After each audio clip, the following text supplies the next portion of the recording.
कल, हाँ कल मैं यही पूछूंगा, सही कह रहे हो। सबसे पहले तुमसे ही पूछूंगा, सही कह रहे हो। फिर सबसे पहले तुमको ही मारूंगा, सही कह रहे हो।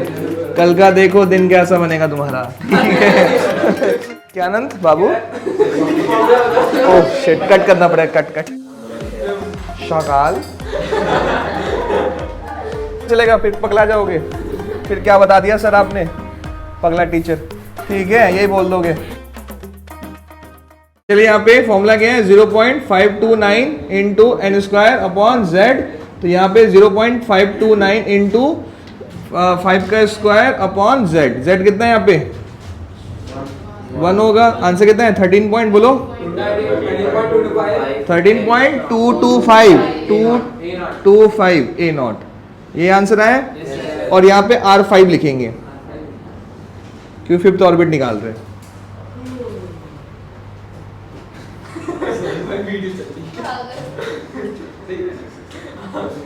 माँ फोड़ दूंगा मैं, हैं? एक क्वेश्चन और दो है ना, यही सब क्वेश्चन खेलो बस, बेकार बेकार थ्योरी है ना।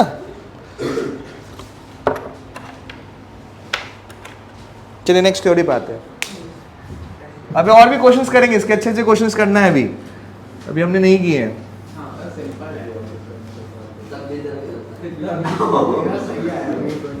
चलिए नेक्स्ट लिखिए।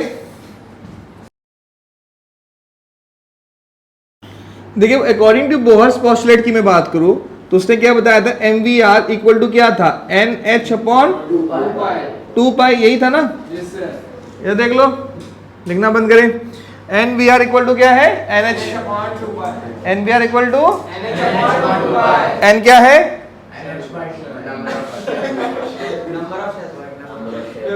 शाकाल। तुम्हें N का मतलब तुम्हें क्या दिख रहा है,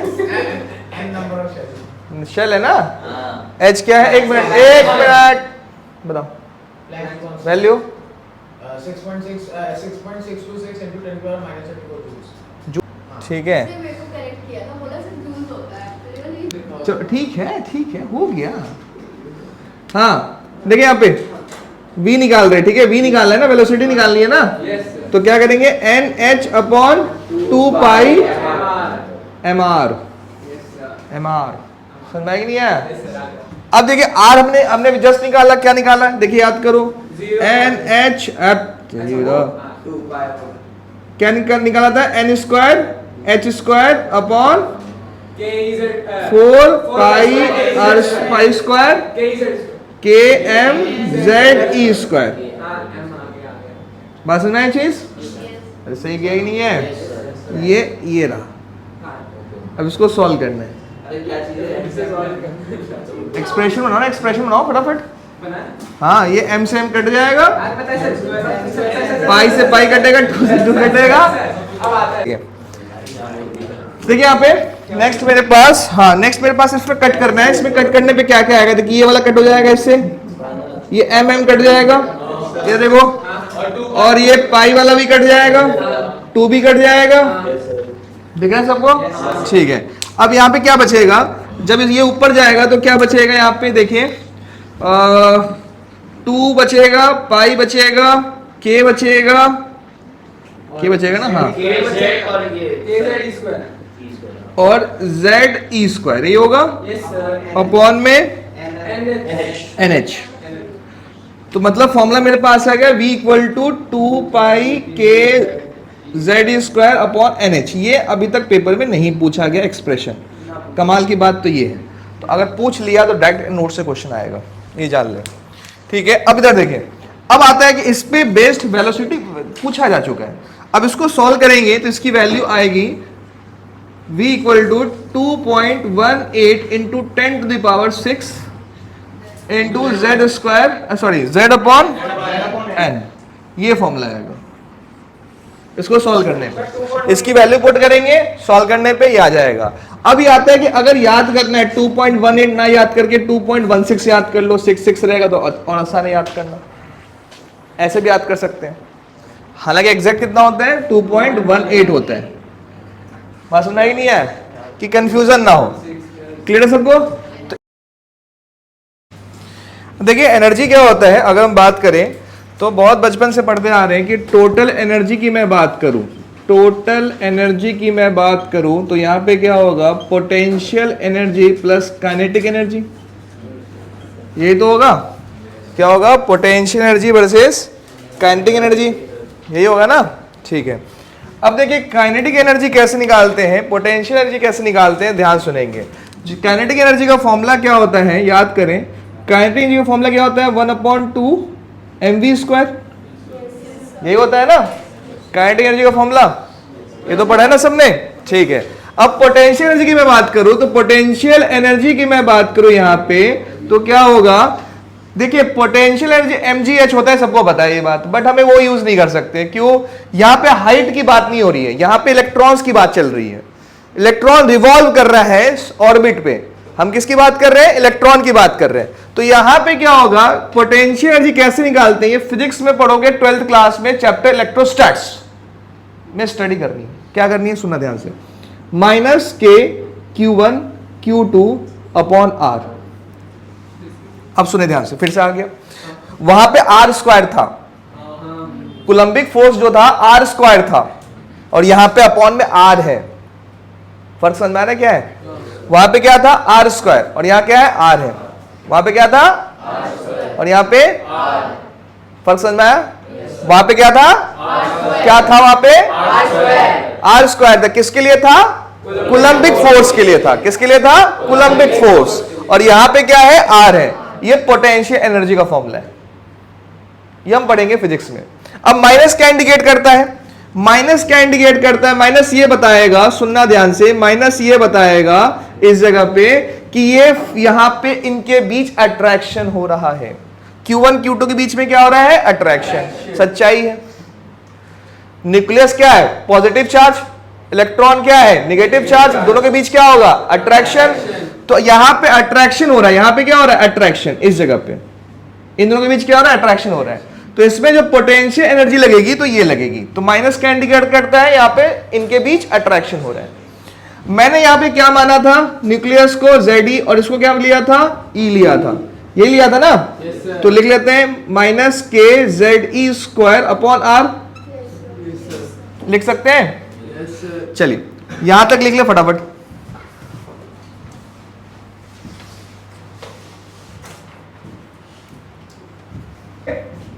अब देखिए इसके बाद देखिए, इसी को आगे कंटिन्यू कर रहा, अगर मैं इसको और इसको पुट कर दूं तो यहां पे क्या दिखेगा, काइनेटिक एनर्जी का फॉर्मूला क्या था, 1/2 mv²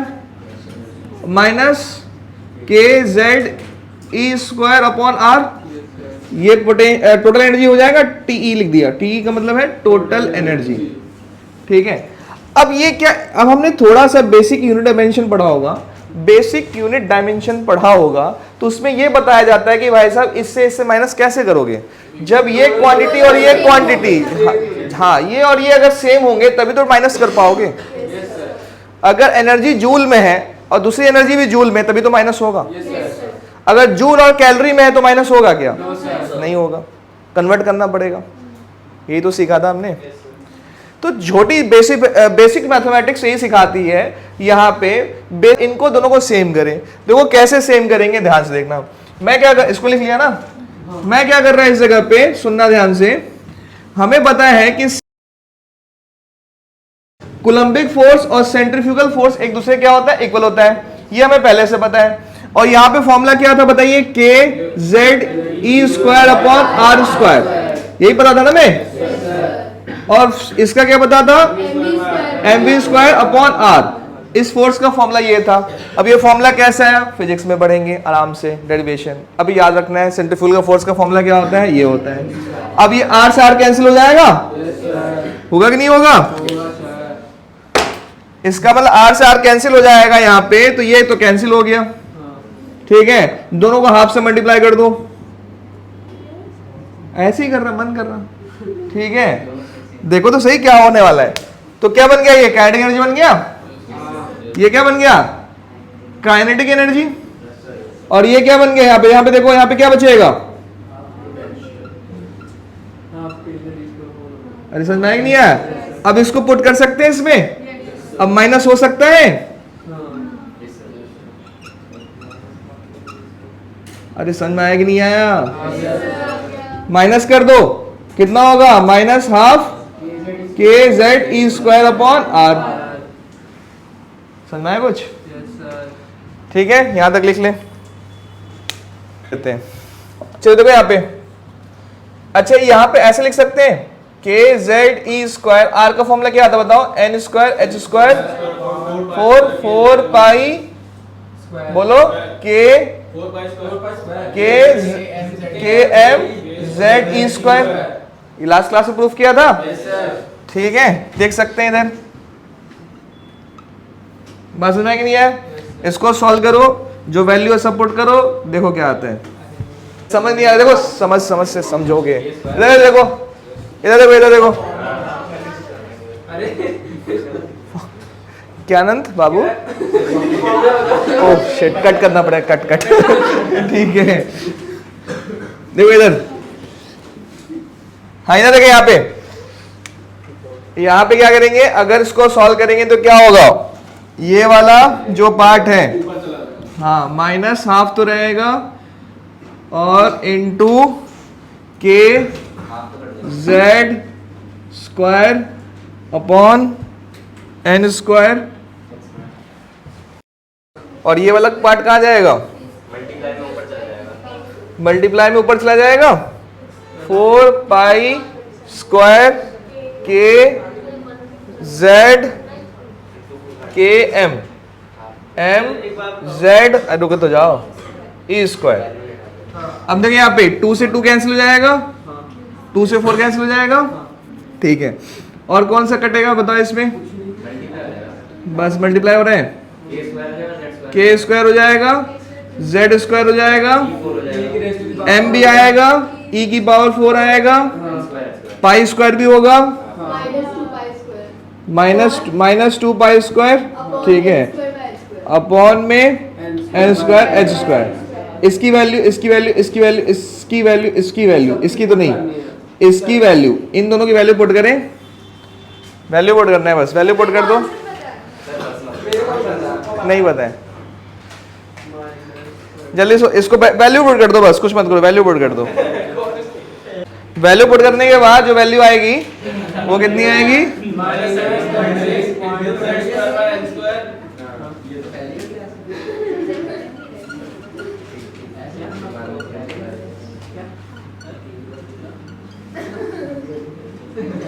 देखिए ये वैल्यू आएगा, जूल्स में आएगा ये टोटल एनर्जी। अरे सुन तो लो, यहाँ पे जो आएगा देख सकते हैं, ये हमारे पास फॉर्मूला आ रहा है। कैसे किया ये समझ में आया सबको?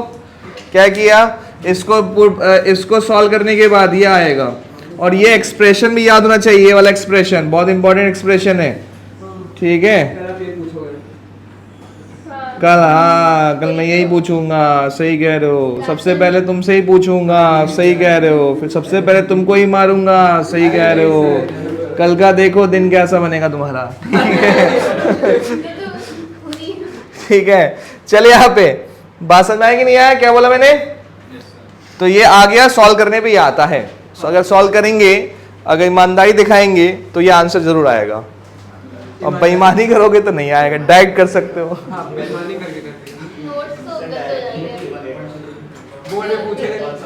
चले अब सुने ध्यान से कि 1 इलेक्ट्रॉन वोल्ट में, सुने अब ईवी में चेंज करना है इसको, सुनना ध्यान से।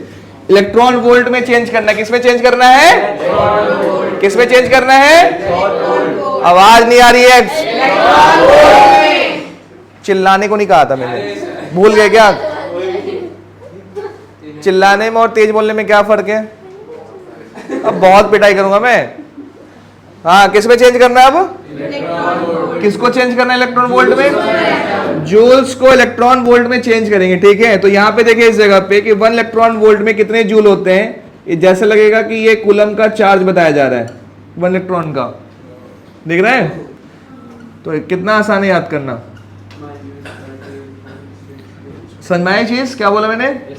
अब इसको क्या करो, इसको इससे डिवाइड कर दो तो इलेक्ट्रॉन वोल्ट में आएगा। सोच के देखो डिवाइड करने पे, यूनिटरी मेथड यूज किया है। इसको डिवाइड करेंगे इसके साथ, तो इसके बाद जो हो जाएगा ये जेड स्क्वायर है, ये जेड स्क्वायर है upon N square. Electron volt पर एटम में आ जाएगा, इलेक्ट्रॉन वोल्ट पर एटम में आ जाएगा। ये देखिए ये फॉर्मूला आ गया, दिख रहा है सबको? ठीक है, ये फॉर्मूला आ जाएगा। तो ये देखिए ये भी फॉर्मूला इंपॉर्टेंट है, ये भी फॉर्मूला इंपॉर्टेंट है, ये भी फॉर्मूला इंपॉर्टेंट है। ये याद होना चाहिए, जरूरी है। ये जूल्स में याद होना चाहिए। कन्वर्जन याद हुआ तो फिर कोई एक याद कर लो, बट इतना दिमाग क्यों लगाओगे, दोनों याद रख लो। ठीक है, चलिए फॉर एच एटम की मैं बात कर रहा था। E1 की मैं बात करूँ तो E1 निकालेंगे तो फॉर्मूला क्या होता है? ये फॉर्मूला होता है, फॉर्मूला ये होता है, हमने पुट कर दिया। ठीक है, EB पर एटम आ गया। E2 निकालेंगे, ये दिख रहा है, ये निकल गया। E3 निकालेंगे, ये निकल गया। ऐसे करके हम इन्फिनिटी का भी निकालेंगे। इन्फिनिटी आने तो जीरो आ गया, जीरो मतलब हमने क्या कर दिया, इन्फिनाइट शेल ले लिया। शेल क्या ले लिया? इन्फिनाइट ले लिया। तो इसमें सबसे बड़ी वैल्यू कौन सी है? इलेक्ट्रॉन एनर्जी की मैक्स, सुने ध्यान से, एनर्जी की इसमें सबसे बड़ी वैल्यू कौन सी दिख रही है? ये दिख रही है, ये दिख रही है, आया समझ में? तो मतलब मैक्सिमम एनर्जी इस वाले केस में होगा जब शेल इनफाइनाइट हो। वैल्यू देखें ना, वैल्यू से चेक करें, वैल्यू से चेक करें कि सबसे बड़ी वैल्यू कौन सी आ रही है? जीरो तो बड़ी वैल्यू आ रही है। इन सभी में सबसे बड़ी वैल्यू कौन सी है? जीरो। तो मतलब क्या है कि मैक्सिमम एनर्जी तब हो सकता है पॉसिबल जब शेल क्या इनफाइनाइट है। नोट में लिख लें, मैक्सिमम एनर्जी तभी पॉसिबल है जब शेल की वैल्यू क्या है? इनफाइनाइट है।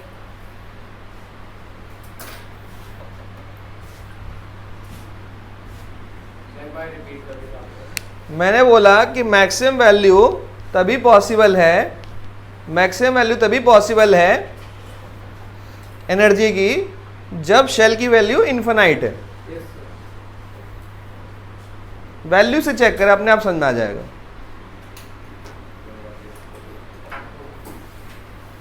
आएगा समझ में? अब आता है इस जगह पे कि मैंने बोला कि जीरो का सिग्निफिकेंस क्या है। जीरो का क्या सिग्निफिकेंस है? अगर एनर्जी जीरो है तो इसका मतलब क्या है? तो एनर्जी की वैल्यू जीरो है तो इसका मतलब इलेक्ट्रॉन इज, इलेक्ट्रॉन क्या होगा? No longer to bound nucleus. ठीक है, ज्यादा न्यूक्लियस मतलब इसका इनफाइनाइट शेल है तो ज्यादा अट्रैक्शन तो होगा नहीं, मतलब बहुत दूर चला गया न्यूक्लियस से। एनर्जी जीरो का मतलब क्या है कि इलेक्ट्रॉन की एनर्जी जो होगी बहुत दूर हो गई, किससे? न्यूक्लियस से। हाँ, बात समझ में आएगी नहीं है? हाँ, और क्या, शेल से बाहर नहीं, मतलब बाउंडेड ज़्यादा देर तक नहीं रहेगा, ज़्यादा देर तक बाउंडेड नहीं रहेगा वो। ठीक है, क्लियर है ये चीज़? चलिए ये पॉइंट समझ में आ गया, ये भी आ गया। ठीक है, नेक्स्ट लिखें, नेक्स्ट हेडिंग डिटर्मिनेशन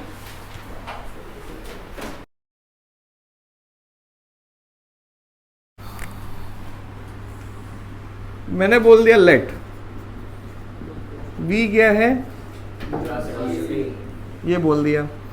अब समझे यहाँ पे अगर मैं फ्रीक्वेंसी की बात करूँ न्यू की, इसको F भी लिख सकते हैं, कोई दिक्कत नहीं है। मैंने फ्रीक्वेंसी को F लिख दिया है। अब फ्रीक्वेंसी का फॉर्मूला क्या होना चाहिए, सोच के देखो। मैंने बोल दिया कि एक रिवोल्यूशन में क्या होता है, 2 पाई r होता है, कह सकते हैं, सोच के देखो। सही लिखा है? सर्कमफेरेंस ही तो होगा एक रेवोल्यूशन। ये क्या है, वेव की बात हो रही है। ठीक है, तो मुझे बताओ, सोच के देखो, फ्रीक्वेंसी का फॉर्मूला क्या होना चाहिए? फ्रीक्वेंसी का यूनिट पता है सबको? यूनिट, डिनोशन नहीं, हर्ट्ज होती है। हर्ट्ज को दूसरा एक और यूनिट क्या होता है?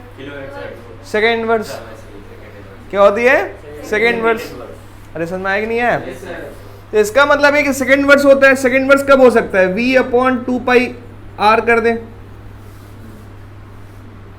हो सकता है? सोच के देखो, ये मीटर पर सेकेंड हो गया, ये मीटर पर सेकेंड होगा, और नीचे क्या होगा? मीटर होगा। 2 पाई की तो कांस्टेंट है, कोई वैल्यू नहीं है। r की वैल्यू मीटर में हो गया, तो मीटर से मीटर कैंसिल, बचा क्या? Second inverse. आया कुछ समझ में? तो इसका मतलब ये फॉर्मूला सही लिखा हमने। ठीक है, अब हमें पता क्या है कि v का जो फॉर्मूला होता है 2.18 इंटू 10⁻⁶ मीटर पर नहीं z अपॉन n, और ये मीटर पर सेकंड में होता है। समझना है कि नहीं है? दूसरा रेडियस का फॉर्मूला क्या होता है 0.529 into n square upon z a0, होता ही नहीं होता है? ठीक है, अब इसको इसमें पुट कर दो, तो मैं लिख दूं यहाँ पे कि फ्रीक्वेंसी जो है डायरेक्टली प्रोपोर्शनल टू वेलोसिटी है, और फ्रीक्वेंसी जो है इनवर्सली प्रोपोर्शनल टू रेडियस है। तो मैं यहाँ लिख दूं फ्रीक्वेंसी जो है z अपॉन n के डायरेक्टली है, और फ्रीक्वेंसी जो है यहाँ पे इनवर्सली प्रोपोर्शनल टू रेडियस है, यही है ना? और रेडियस जो है directly proportional to n square z है, तो यहाँ पे n स्क्वायर z कर दिया। सही है? अब यहाँ पे क्या कर रहा मैं, सुनना ध्यान से, इसी को ऊपर लेके जा रहा, तो z अपॉन n स्क्वायर के डायरेक्टली हो जाएगा। अब इन दोनों को कंबाइन कर दो, करते हैं कंबाइन, तो क्या हो जाएगा, frequency z square upon n cube, ये आ गया। अब सोच के देखिए फ्रीक्वेंसी और टाइम पीरियड में क्या रिलेशन होना चाहिए?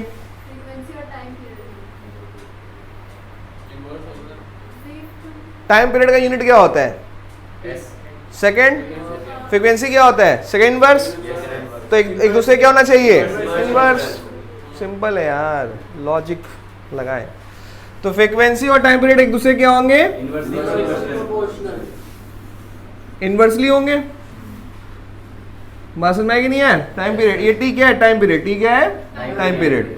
अब इसका मतलब है कि टाइम पीरियड क्या हो जाएगा? Directly proportional to n cube upon z square. नहीं आया समझ में? तो ये दो इंपॉर्टेंट हो गए, स्टार लगा दूं मैं इस पे, ये इंपॉर्टेंट है, लिख ले इसको।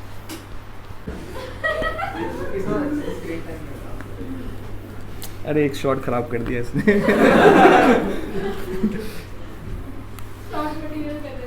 और क्या,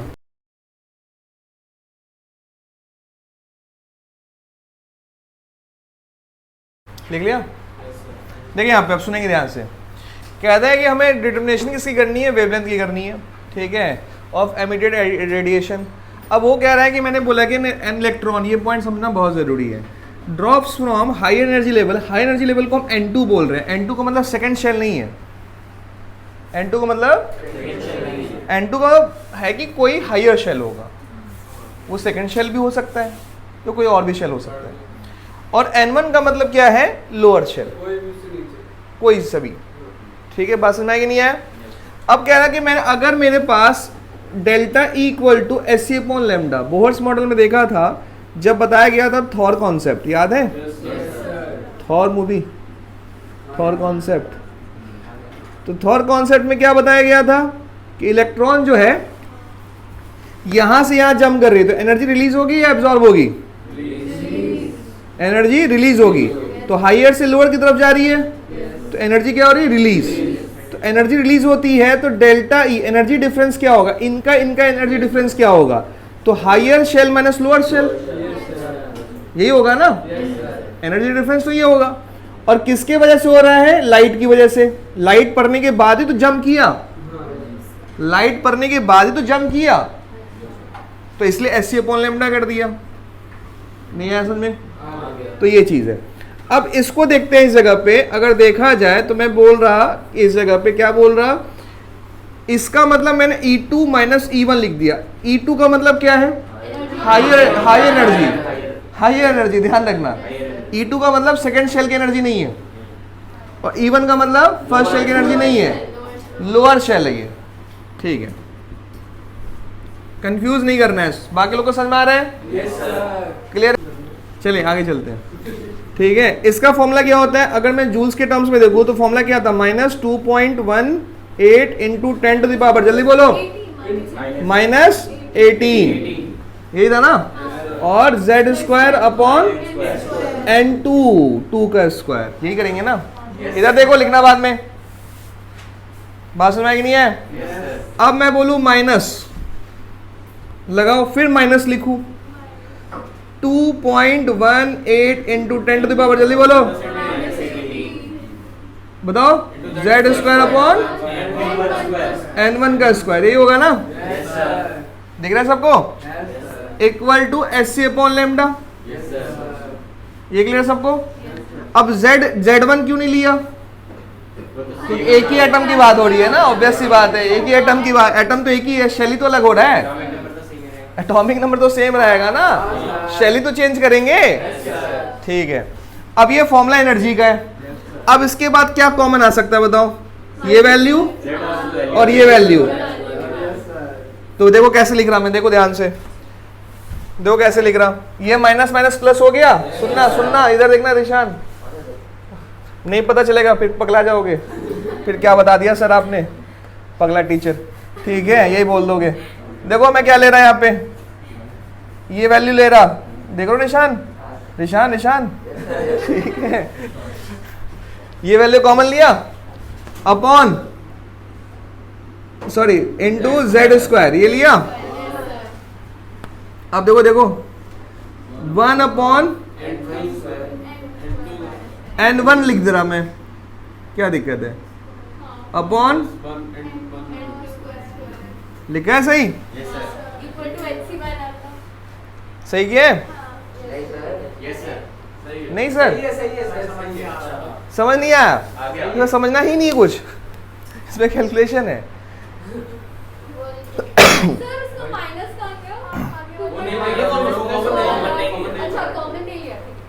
ये समझ में आया, ये वाला नंद समझ में आया? समझ में आ गया?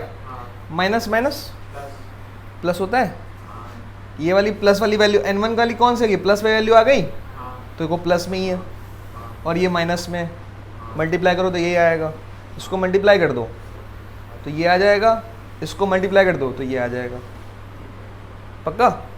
हाँ सर, आपका डाउट समझ रहे?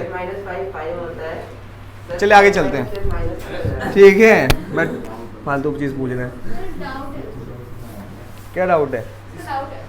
अरे वो कॉमन पूछ रहा है, नहीं सर, आपने ब्रैकेट में लिया, वो n2 में लिया ना, पहले n2 के रहने वाला, अरे तो प्रॉब्लम है, साइन है ना, साइन, अरे सिंपल समझो ना, इसको मल्टीप्लाई कर दो तो ये आ जाएगा, इसको मल्टीप्लाई कर दो तो ये आ जाएगा, इसमें बड़ा सा कैलकुलेशन क्या है,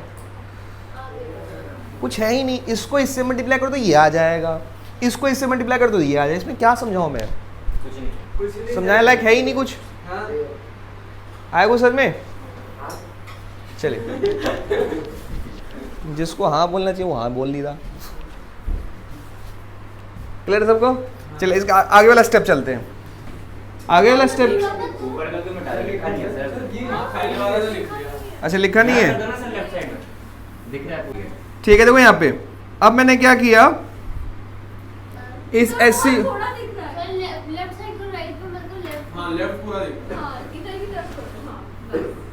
देखिए अब नेक्स्ट देखिए यहाँ पे, ये वाला पार्ट SC जो है ये नीचे लेके आ जाओ, तो 2.18 into 10 to the power minus 18 upon SC हो गया, इंटू जेड स्क्वायर को मैं यहाँ लिख देता हूँ, है ना, 1 अपॉन n1 का स्क्वायर माइनस 1 अपॉन n2 का स्क्वायर, और मैंने ले लिया यहाँ पे जेड स्क्वायर, ठीक है, इक्वल टू 1 अपॉन लैम्डा, आगे समझ में? अब इसको कैलकुलेट करते हैं तो RH आता है, क्या आता है? RH, इसको बोलते, बता रहा कांस्टेंट है, इसको सॉल्व करोगे तो कांस्टेंट आएगा, नया कांस्टेंट आ जाएगा, राइट वर्ड कांस्टेंट कहते हैं इसको, बता रहा। अब इस कांस्टेंट का अच्छा लग रहा है, देखो खुद तो देखो ना, इतनी बड़ी वैल्यू, ये भी बड़ी वैल्यू, एक छोटी वैल्यू रख दिया RH, ठीक है, सिंपल सा बोल दिया, मतलब RH की वैल्यू है, देखिए फिक्स्ड वैल्यू, ऑब्वियस सी बात है, इसको और इसको कैलकुलेट करेंगे, H की वैल्यू तो पता है सबको, C की वैल्यू पता है, इसको डिवाइड करोगे तो आर एच की वैल्यू ये, इसकी वैल्यू क्या आएगी, ये आएगी 1.097 into 10 to the power 7 -7 metre inverse. नहीं माइनस में नहीं आएगी, प्लस में आएगा। हाँ ठीक है, प्लस में आएगा। बात समझ आएगी नहीं आया? तो ये वैल्यू अगर इसको कैलकुलेट करेंगे तो ये वैल्यू ये आएगी यहाँ पे, तो इसको मैंने आर एच बोल दिया। सो इधर देखो नंद, हाँ क्या बोला मैंने, ये वाली वैल्यू और ये वाली वैल्यू, इधर ये वैल्यू और ये वैल्यू कैलकुलेट करके ये वैल्यू आएगी, तो उसी को आर एच बोल दिया। आर एच का मतलब राइट बट कांस्टेंट। स्पेलिंग लिख लें,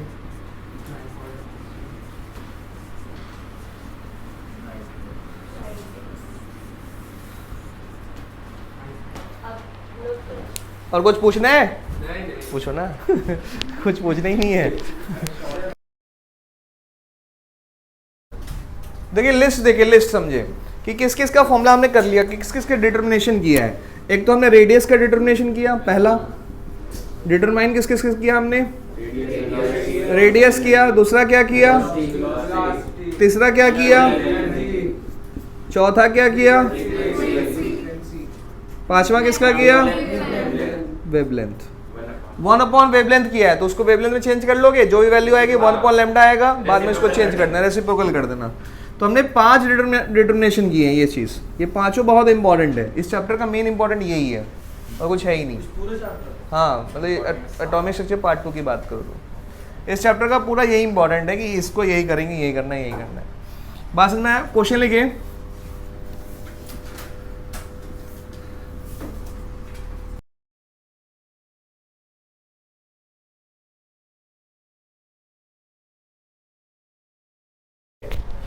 तो यहाँ पे क्या आंसर आएगा?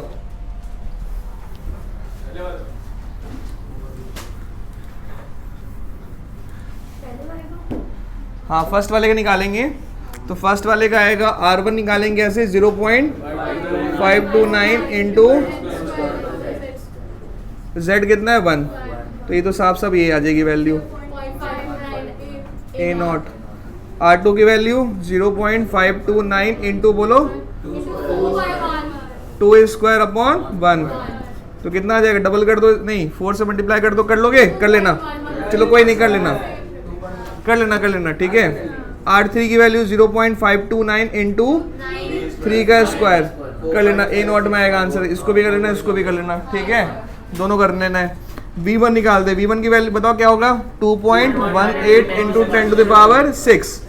Z कितना है, Z अपॉन N होता है ना, तो 1, तो ये तो साफ साफ दिख रहा है metre per second. 2.18 into 10 to the power 6 into 1/2 metre per second. बात समझ में आया ये चीज?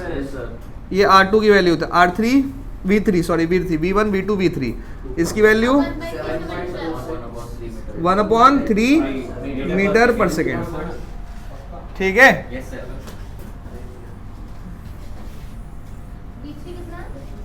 ये क्लियर है सबको?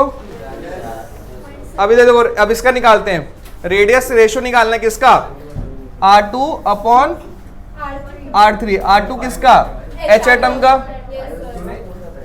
और इसका Li 2+ का, यही होगा ना।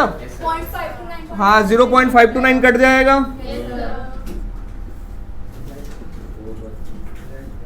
ये तो कट जाएगा। हाँ n स्क्वायर अपॉन z होता है, तो n कितना है 2 है और अपॉन 1, और ये कितना है 3 का square, n square upon z होता है, तो n स्क्वायर यहाँ पे हो गया 3 का स्क्वायर अपॉन z कितना होगा, z 3 हो जाएगा, तो इसको करेंगे तो